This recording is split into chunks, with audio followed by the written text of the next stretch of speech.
Well, you've all come to hear our speaker, and I'm very pleased to introduce Staffan Müller-Wille, who is going to speak to us on Linnaeus in Lapland, Parasites, Reindeer and People.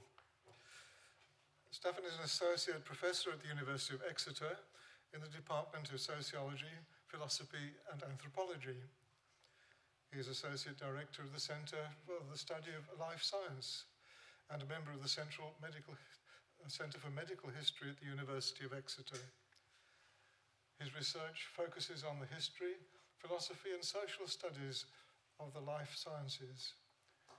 He's worked extensively on the history of taxonomy with a focus on Carl Linnaeus, 1707 to 1778. That's Carl Linnaeus's dates, not when he did the studies. And he spent a lot of time here in the Society, working in the library, getting information. He's very interested in cultural history of heredity, including the history of race and kinship in anthropology. Staffan.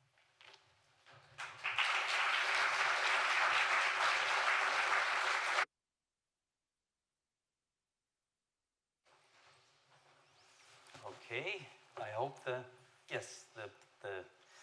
technology seems to work.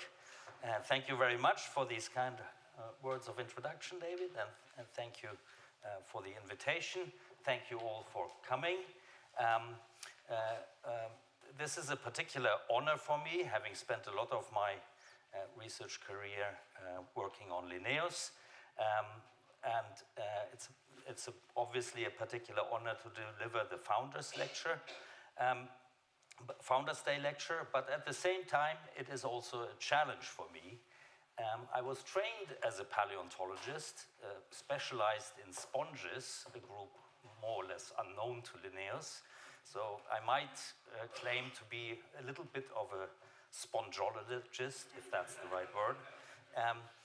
But then I switched to the other side and started doing history and philosophy of science. So I am not here as a scientist. I won't be able to tell you a lot about the biology of the parasites, the parasite I'm going to focus on, but a historian of science. And as a historian of science, one of my interests is to show that science, just as any other cultural product, is man-made, is made by humans with limited observational and rational capacities.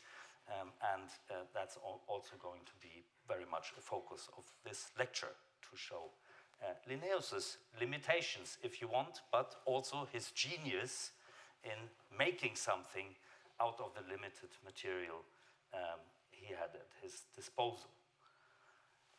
Let me begin with an image of one of the many treasures among the manuscripts that James Edward Smith bought from Linnaeus's widow in 1784, and that sort of formed the foundation for this society. Linnaeus's own collection of manuscripts, books, but above all, specimens he had collected over the lifetime of a naturalist. And those are, of course, today held in London, much to the chagrin of the Swedish, but they only realized what they had lost about half a century later, so they have to blame themselves. In the summer of 1732, Linnaeus undertook a journey to the northern parts of the Swedish kingdom. During the journey, he produced a diary entitled Iter Laponicum, or Laplandic Journey. And that's shown here, and that is one of the treasures you can find here. It's exhibited upstairs, at least one page is opened, and you can see a lot of other items related to this journey in three showcases that Isabel has prepared for us.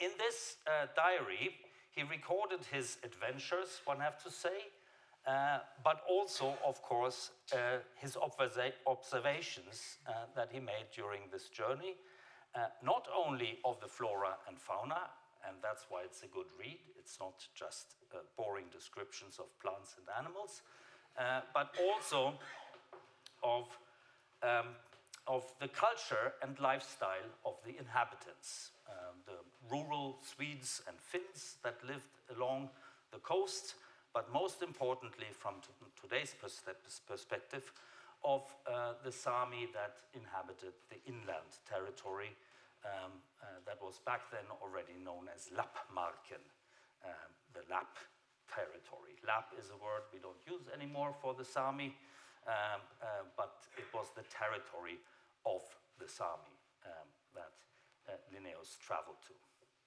The Sami, of course, are often referred to as Europe's only indigenous people, and that is very much also the way they view themselves nowadays. This was Linnaeus's aim, to go there and describe their way of life. Although the journey became widely known among 18th century scholars through publication of results in such works as Flora Laponica, 1737, or Fauna Suecica, 1746, it was not published during Linnaeus's lifetime. One can speculate a lot about why that happened. The fact is that, in a way, most of what he found out in the journal, and as we'll see later on, found its way into publications. It's just dispersed in various places. Linnaeus himself did, in the end, not publish this travel account. It was, in fact, published only in 1811 by the 52-year-old Smith and in English translation. So the journal actually saw the day of light as a publication in English, not in the mix of Swedish and Latin that Linnaeus had composed it in.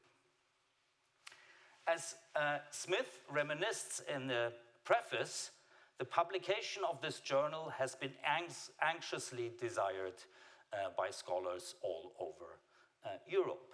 But to his own great disappointment, as he put it, he had found it written in Swedish with the odd interspersed Latin phrase when he unpacked what Linnaeus's widow had sent him for a lot of money. But eventually he found help in a young man, Charles Troilius, one of those funny Swedish names, a young, as Smith described him, a young gentleman in the mercantile line, resident in London, who produced a first translation. So Charles Troilius was Swedish, but he lacked Latin. So it took actually Smith another 7 years of editing to publish the translation. And apparently also because Troilius had trouble reading Linnaeus's handwriting. Since then, there have been numerous editions of the original text and translations.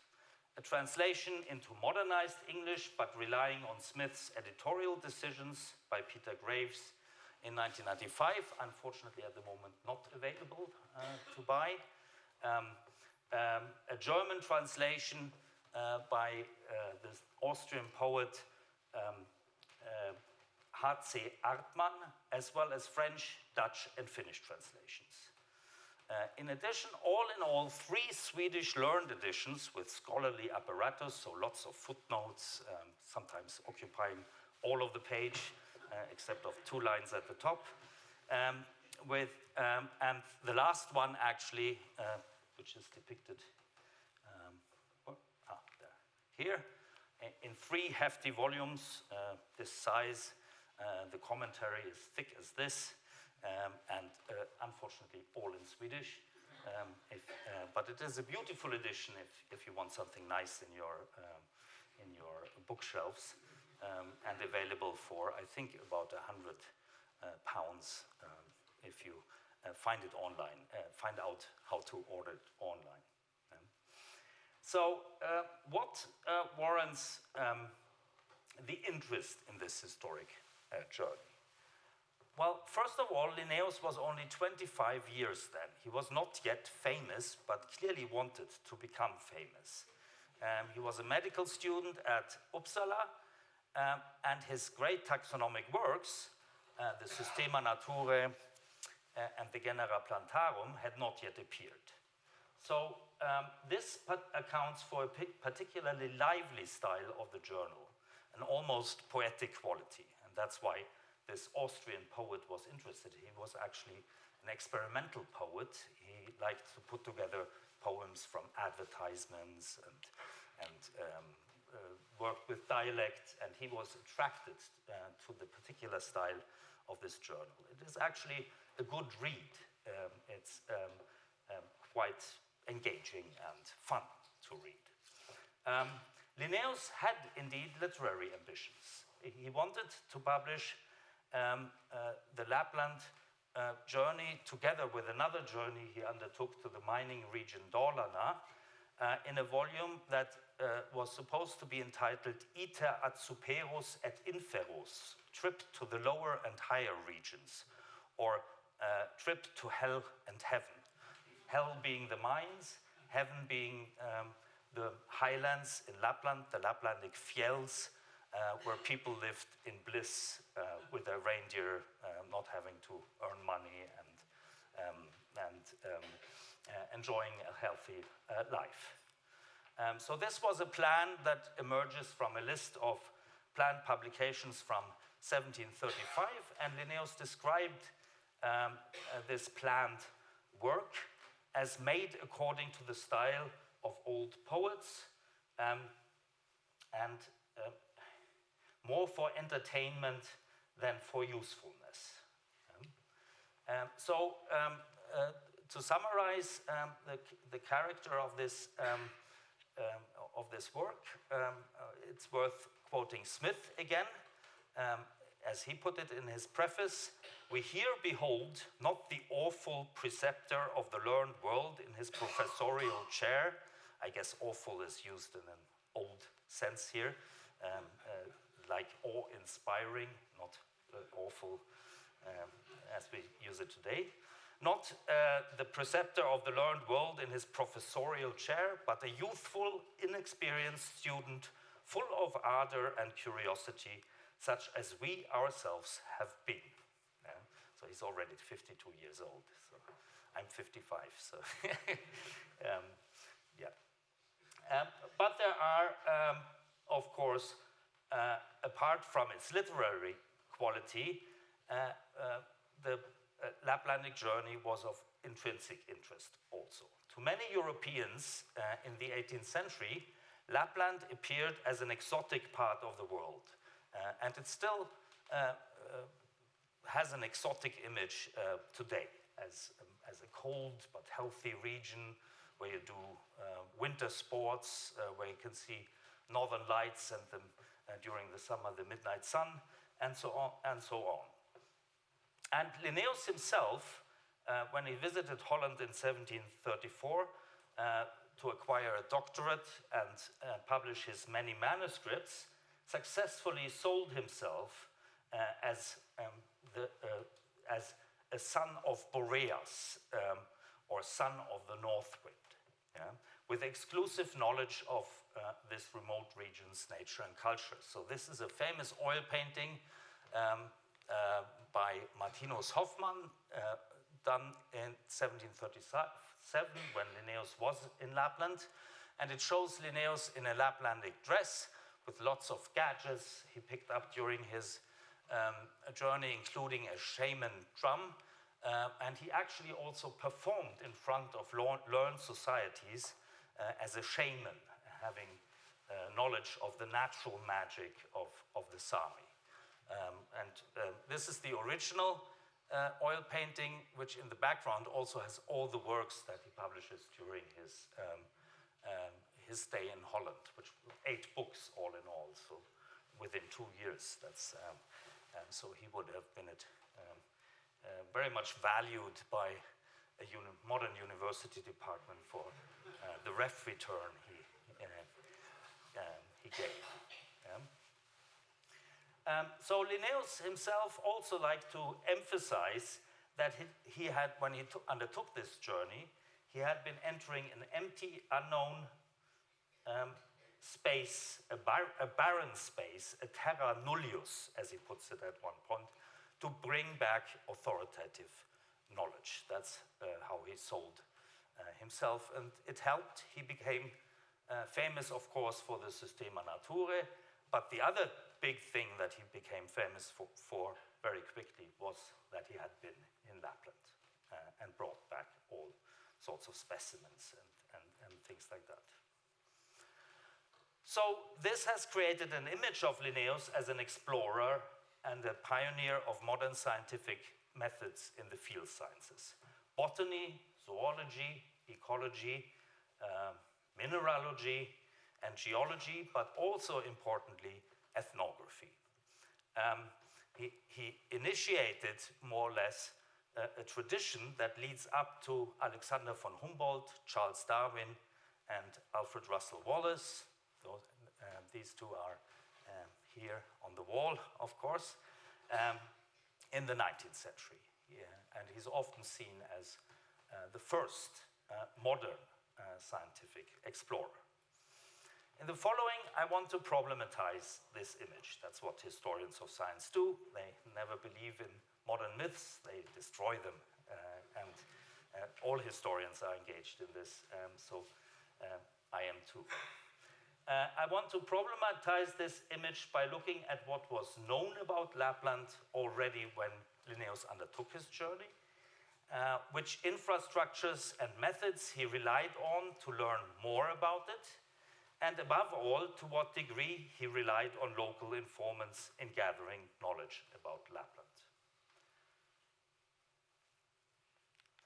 These kind of questions, my interest in these kind of questions were raised when I undertook my own journey to Lapland in 2016, together with an artist famous for his fish drawings, James Prosek, an ornithologist from the Peabody Museum, Krzysztof Tzyskowski, and Håkan Stenlund, who was the PR strategist for the tourism industry back then and nicely paid for all the expenses.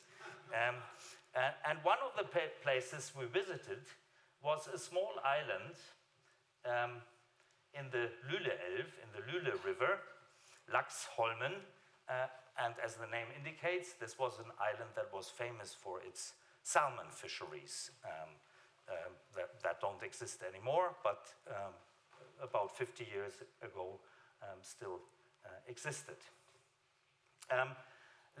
Linnaeus visited this island too and described a tree mark there that showed the height to which the river had risen during spring tide. To our surprise, such a mark could still be found there. It was from 1758. This is roughly readable here. The tree was very dead, of course, but had been preserved. And of course, this is later than Linnaeus' journey. The mark he observed was something like from 1683. But still, this was surprising that you find this. And we were shown this by an old man who served coffee in the little museum coffee shop on this island. And when we asked about this tree mark, he said, funny that you should ask. Just 2 years ago, this was in 2016, there was a whole party coming from London wanting to see this tree mark. And this, of course, were friends and colleagues from the Linnean Society, who continued a long tradition. Here is a little booklet that I think is still available from 1988 of walking in the footsteps of Linnaeus. This experience brought really home to me that Linnaeus must, just as we were, must have been on a guided tour.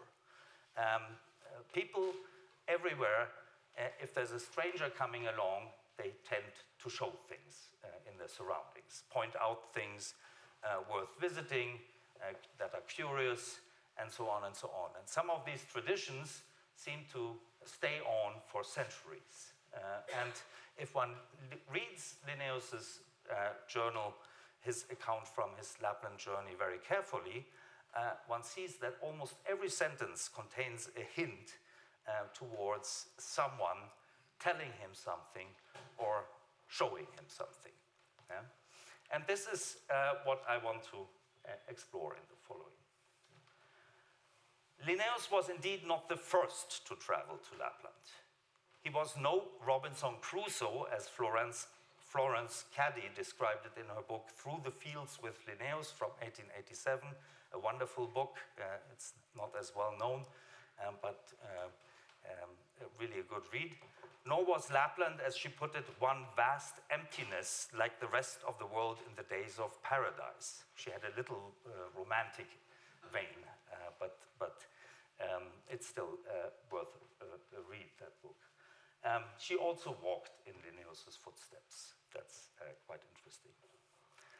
A first book-length account of Lapland had already appeared in 1673 by Johannes Schäferus, entitled Laponia, and it was based on previous literature, obviously, which goes back all the way to antiquity, but also on questionnaires that had been sent out to officials in the north, priests in the main, but also all sorts of bureaucrats that were residing up there. So this is Linnaeus's own copy. You can also look at it upstairs in the exhibition of the book. And he dutifully records himself as having gone to Lapland. He was never shy of advertising himself, but also predecessors. Siegfried Aaron Vossius, who in 1600, during a military campaign, did astronomical observations in Lapland, and that were never published, but circulated as manuscript. And then Olaf Rudbeck the Younger, who was Linnaeus's teacher at Uppsala, and who also let Linnaeus live in his household for a while. Rudbeck had been on a Lapland journey himself in 1695, and had also produced a diary and lots of drawings of plants and animals from Lapland. Unfortunately, the majority of these were destroyed when Uppsala burned down more or less completely in 1702. It's not only London that suffered from fires, almost every European city back then. That Linnaeus studied these drawings, the few drawings that were left, mostly botanical drawings, is proven by notes he made on these sheets, little handwritten notes. This sheet shows a plant that was called Carl's scepter, so King Carl's scepter. It's quite a conspicuous plant that one finds in marshy land up there. And Linnaeus actually wrote a little essay on this plant, and that was then not published under his name, but under the name of Olaus Rudbeck's son, who I think back then was 12 years old. So this was a nice return for being able to live with the family. But there were not only Swedes who had gone to Lapland, like Rudbeck, there were also people from the north who went to Uppsala to study. And there was a whole tradition of students from the north doing their dissertations on their hometown and the region around these towns. So this is one that came out in 1731. So Linnaeus might even have been present when it was presented. Back then you had to present your dissertations publicly, a little bit like me speaking up here. And information about Lapland was also circulating among the student body of Uppsala. Linnaeus may have heard a lot in this way. Finally, however, Linnaeus was sort of on an official, the journey was not undertaken on his accord, but he was sent there on behalf of the Royal Society for Sciences in Uppsala. The Royal Society of Uppsala, Sweden's first academy, the members of that society got together and prepared a catalogue of 76 questions that Linnaeus was supposed to answer. And of course, asking questions like this presupposes that you know something about the area already. So the Royal Society for Sciences in Uppsala also financed the trip, and it did so because it wanted to advertise to the learned world, to learned Europe, that Sweden was a great place for doing science, especially the north, because first of all, it's cold up there in the winter, and you can see phenomena you can't see anywhere else, like the northern lights, the midnight sun, and so on, and lots of plants and animals. The society was, in a way, keen to sell the Swedish kingdom to their colleagues around Europe.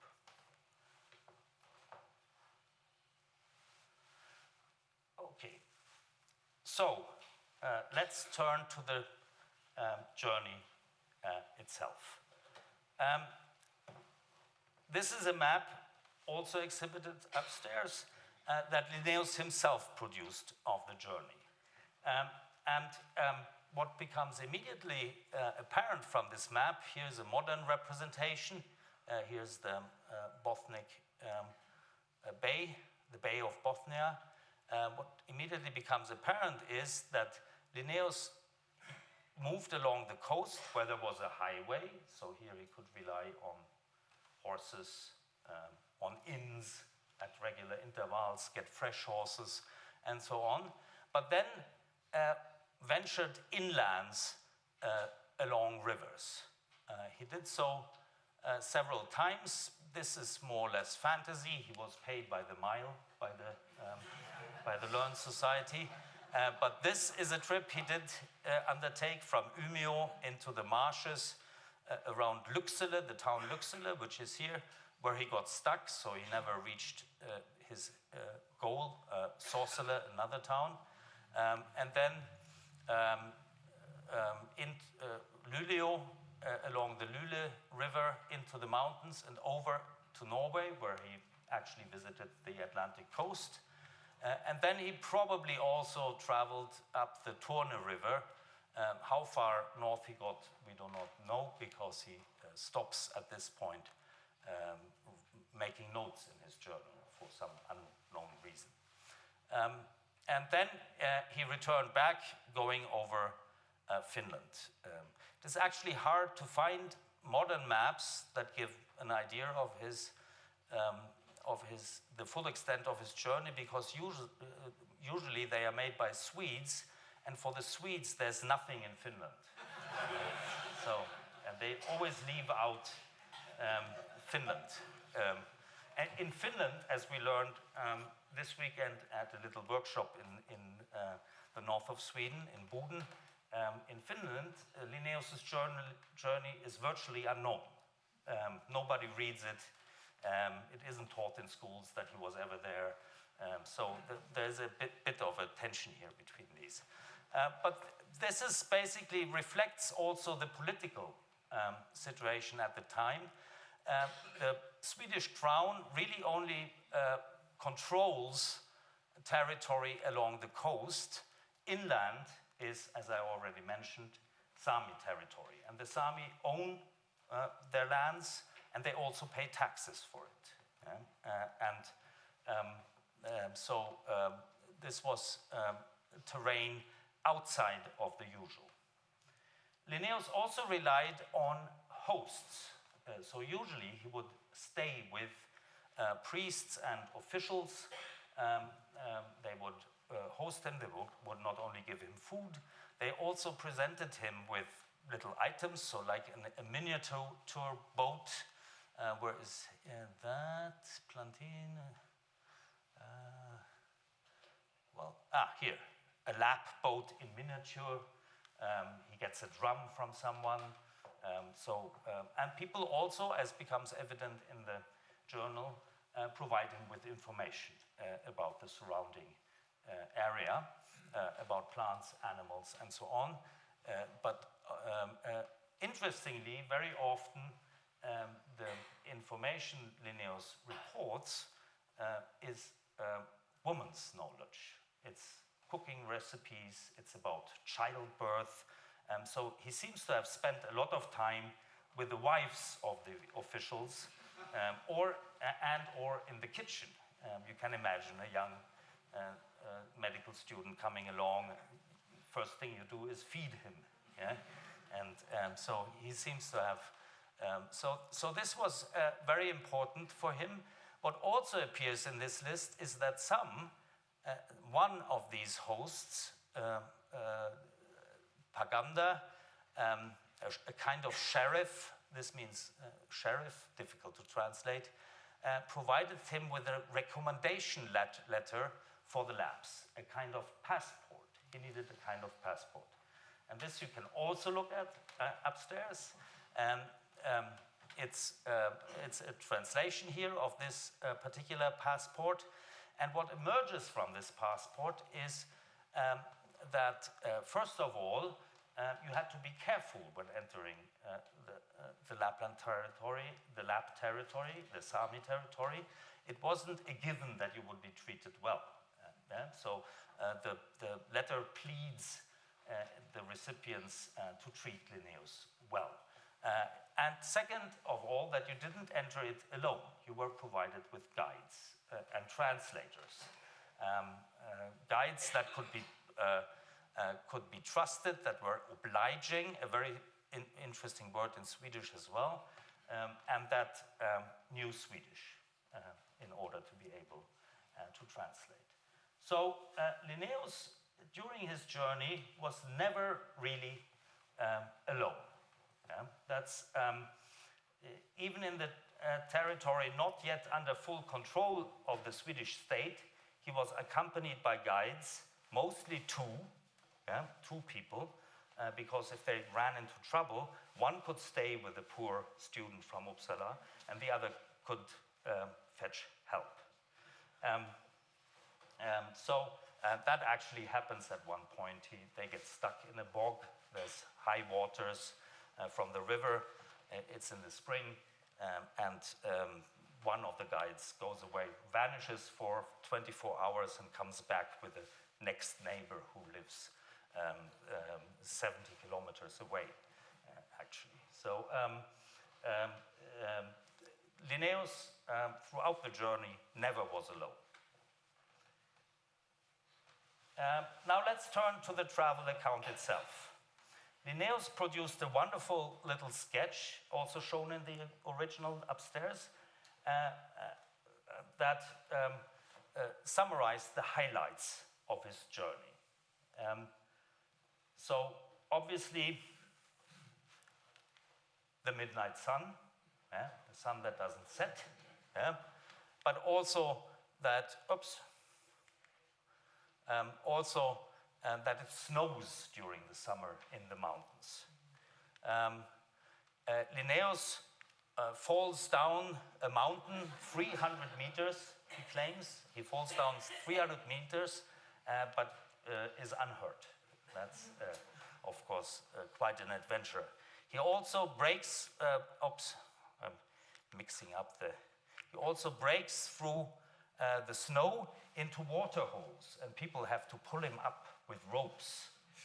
So you see here, it's good that he never was alone. He wouldn't have survived otherwise. There's also this funny episode where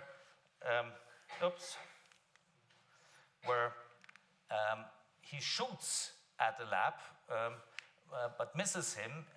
This was a guide who wanted to desert Linnaeus, and he probably was fed up with him, and Linnaeus had to use some violence to keep this person with him. So what this shows is that even in the Sami territories, there was an infrastructure along which people could travel. So here the rivers, there were huts where you could stay. And Linnaeus is constantly engaging with people. No? And I now want to, I'm sure some of you are impatiently waiting for the parasites. I now want to zoom in onto one subject that Linnaeus deals with extensively in his journal, namely parasitic insects, and to show how this kind of infrastructure and social structures that he navigated during his journey also provided him with a lot of information about the natural world. So this is also from this storyboard, as people would call it in the film industry, the storyboard, and it shows a goati, that's the tent or huts that the Sami build and live in. Next to it, a small herd of reindeers, all in all 3, which is very small. Back then they counted in the hundreds and even thousands. And a human figure that is probably herding them. But then there are all of these little crosses here, and these are the insects. Lapland, of course, is famous for its blood-sucking insects. And it was already famous for that back then. These are 2 pages from Johannes Schäferus' book on Lapland from 1673, and they go into great detail about these horrible midges and mosquitoes and horseflies and so on and so on. It also mentions one very peculiar animal, quam it's supposed to be called, which is described as a kind of wasp that bites itself into the skin of reindeer. The word for biting here is bute. Here is the word. Bute say in during the summer into the skin of the reindeer. And bute in Swedish not only can mean bite, wrongly spelled by modern standards, but that's what you would, it can also mean change, metamorphize. And you will see in a minute that that's relevant. Now the first questions in the list of querenda that the society equipped Linnaeus with this relates to insects, vermin. And among others, Linnaeus is explicitly asked to look at the blemishes in the skin of reindeer as part of an account of the reindeer in general. So varices is a medical term, ulcer, it can mean all sorts of things. Varices, I think, is also used to refer to smallpox, the things you get when you have smallpox. And so this refers to the very same wasp that Schäferus already deals with. And this is this beautiful creature, beautiful if you see it with the eyes of an entomologist, I guess. It curiously is a fly that has no mouth parts, and the imago only exists to lay eggs into the hairs of reindeer. The larvae hatch, get under the skin of reindeer, and form these bulges or warbles. It's also known as the warble fly. There are species that attack cattle, but there's one species adapted to the reindeer. And here you see a poor reindeer with warbles. I spare you all the images you can find of the actual maggots under the skin and so on. That's not very nice. And Linnaeus stays true to the orders that the society has given him and makes notes throughout the journal about these parasitic fly. The first of these notes is about a warble fly attacking cattle, and Linnaeus wonders about the sort of the force that this insect possesses, because he sees a herd of cattle running away like crazy into a little pool of water just because this fly is around. What I also want to draw your attention to, I have a bigger picture, is that Linnaeus numbered his observations. This is a feature of his diary that no one has noted before. It's not in any of the editions. All observations get an individual number. And there are several of such numbered observations relating to the reindeer warble fly. These are two of them. The first is entitled about the blemishes, flecks in the skin of reindeer. This was not taken up in Smith's translation. It is so far only, you can only find it in the Swedish editions, and it discusses an earlier theory that this is a kind of, that these blemishes, these holes in the reindeer skin, are due to some form of contagious disease, a kind of reindeer smallpox. And that's also why it was called Parasites. And he dismisses this idea. He says it is due to an insect, and the Sami, Lapis, call this disease Kurkma. So he records the indigenous name. The next entry mentions how he takes out instars from the skin of reindeer while staying with the Sami in their summer camp in the highlands. This is part of a larger description of how they milk the reindeer, and it becomes very clear from this description that Linnaeus is not only a detached observer, but actually gets involved and is around, is in the middle, in the thick of things, so to speak, while observing. A third observation goes into great detail and describes the reaction of the reindeer in the presence of the fly. That they make all sorts of crazy movements, even without that they cannot stand still a minute, no, not a moment, without changing their posture, starting, puffing, and blowing continually, and all on account of a little fly. So he repeats this motif from his observation of the cow. This passage also includes a little bit of anatomical detail. He describes the ovipositor, the organ by which they lay their eggs, which is like a telescope. It's extendable, yeah? And he, so it has also observations like that. And he actually claims to pick up one of these insects, to capture one of these insects and study it in detail. So what did Linnaeus make of this? There is another document here in the collections relating to the Lapland Journal, which is an index of the whole journal. And that's what these numbers were used for. The index doesn't refer to page numbers or dates, days at which observations was made, but to these numbers that individual observations got. So there are around 300 of these numbers. The index is extremely detailed.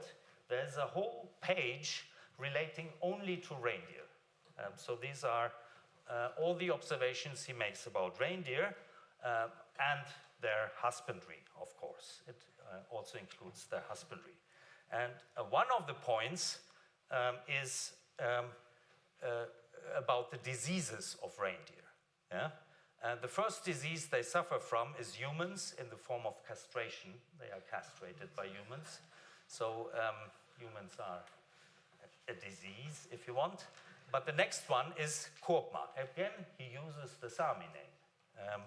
And then the numbers of the paragraphs in which he discusses this disease.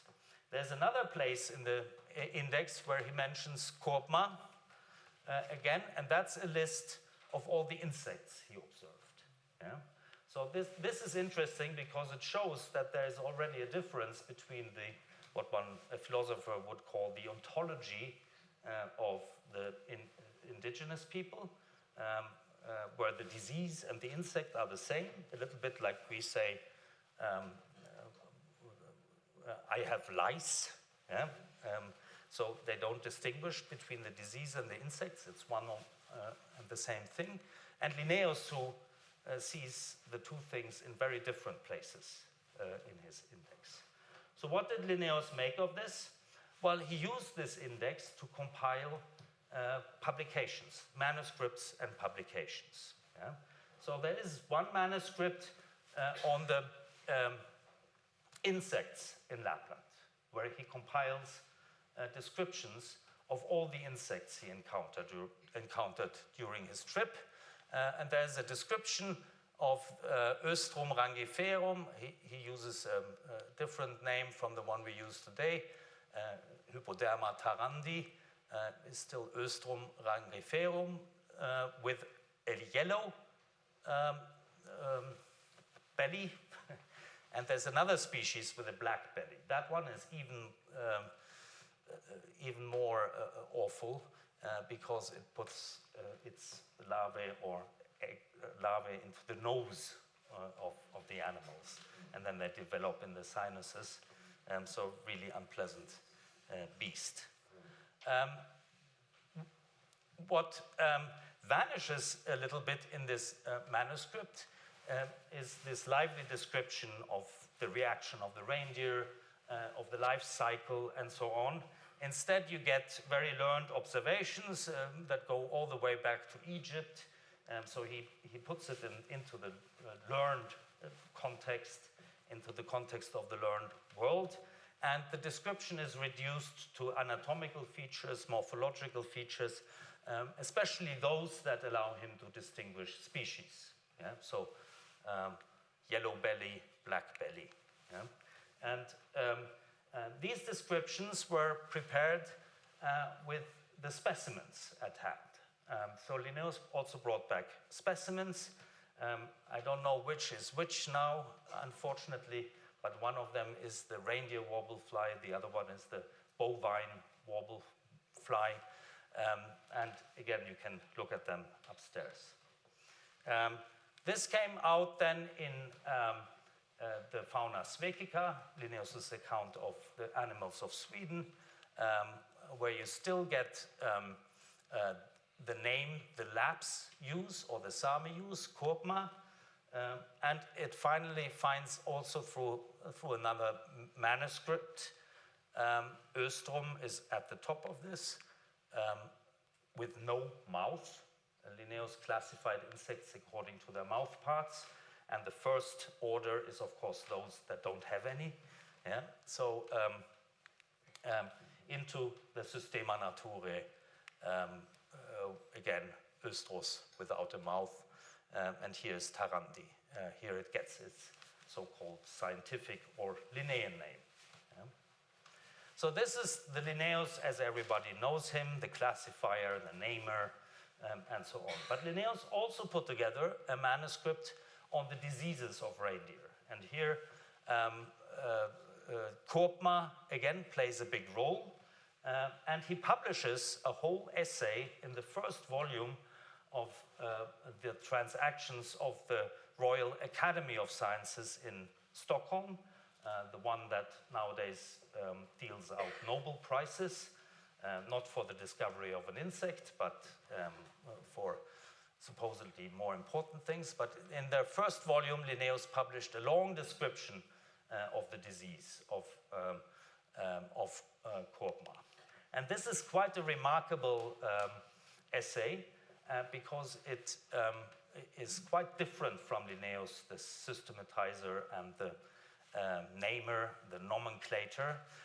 It actually gives you a full life history of this insect and its interactions with its environment, especially, of course, the reindeer themselves, but also how the Sami deal with this infliction.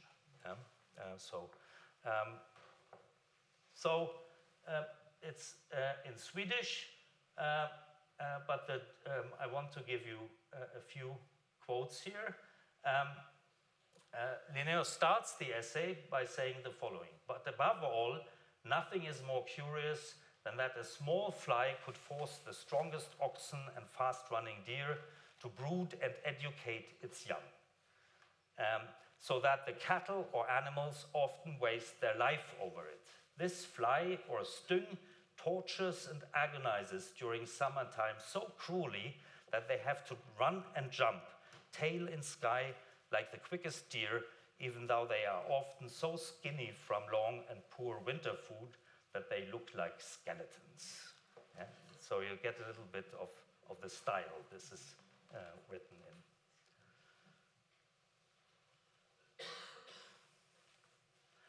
Linnaeus acknowledges the help of the Sami in studying this animal in this paper. He describes again the reaction of the reindeer. "Here I could see how the reindeer were tortured by an invisible enemy. All raised their head at once, extended eyes and ears, kicked with their feet, stood totally alert and still a short time, but often resumed their previous movement so quick and in similar fashion that a platoon of soldiers could never do its exercises more neatly and skillfully. Thus they behaved well over 100 times. After I had observed this twice, I asked the Lapps what it was that befell the reindeer, who answered that the flies irritated them." Yeah. But quite typically, Linnaeus then switches the story a little bit and records the following. "I had watched for them keenly and for a long time. I perceived some flies that were swinging back and forth through the air and resolved to get hold of them. When the Lapps saw this is an obliging Lapp, they came to my help, so that I had 4 to 5 after a little while. I immediately sat myself down to dissect and describe them, while the Lapps assembled around me, admiring greatly my paper, pen, ink, and writing style." And so this is the quintessential moment of the modern explorer. He sits down at an imaginary table. There were no tables in the highlands of Lapland. And the indigenous stand around him and admire him. Yeah. So, but there is yet another level to this essay, and that's the most crazy one. Linnaeus empathizes with the fly. Yeah? So he describes, in a way, his own situation as a kind of parasite of Sami culture. This is what he writes here. "It was the greatest joy for me to see the fly throughout the day, as my true follower often get tired before me, especially when the air was cold." So he demonstrates that he's a true entomologist. "It was the greatest joy for me to watch this fly throughout the day. She was so cautious and anxious about her egg that she would in no way leave it on the reindeer as long as he hadn't stopped and stood still, as otherwise it would often fall to the side. She was so stubborn in following the reindeer that she occasionally got totally tired and fell down on the snow-covered ground from exhaustion. But immediately after, while she had lain on the snow for just a minute and panted like a tired bee, she flew up to the next green spot where she rested about minutes before she again flew up and began to follow its beloved reindeer everywhere. Yeah? So that's a little bit like Linnaeus in these mountains following the reindeer and the Sami. Okay, but Linnaeus was, of course, also a theoretician, and he developed a theory that he discussed with other naturalists in Europe in letters, that there was a kind of balance between the fly and the reindeer. So this is something he developed into his economy of nature. The idea was that it was actually the fly and mosquitoes that drove the reindeer into the mountains. The mountains escaped these insects. The reindeer escaped these insects and tried to get as high as possible in the mountains until they reach an altitude where they find no food anymore. And the insect, the warble fly, follows them and is just about able to follow them up to this altitude before it gets too cold for the fly to move around. Yeah? And he thinks this is a God-given balance, that God had actually provided for both creatures, the reindeer and the warble fly, because the warble fly, as he puts it in one instance, needs a warm home for its young during winter. Yeah? Quite understandable. Now, what about the Sami? Here I want, I hope this works. Oops. Yep, I have to.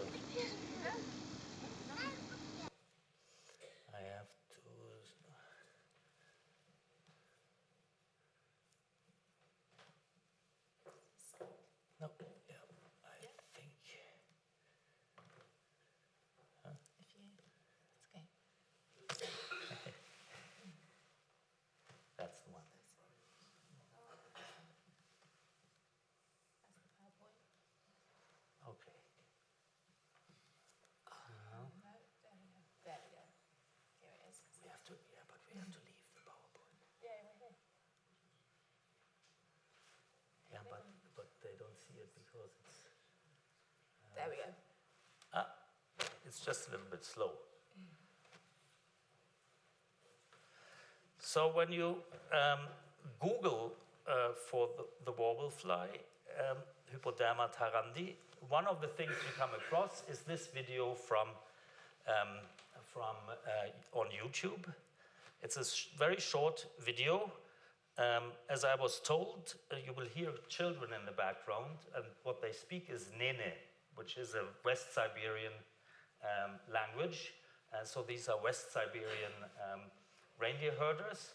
And it is an adult, clearly a reindeer herder. He has a lasso in his hand, who demonstrates to them the ovipositor, this telescope thing that comes out of this fly to lay its eggs, to these children. Oops, sorry.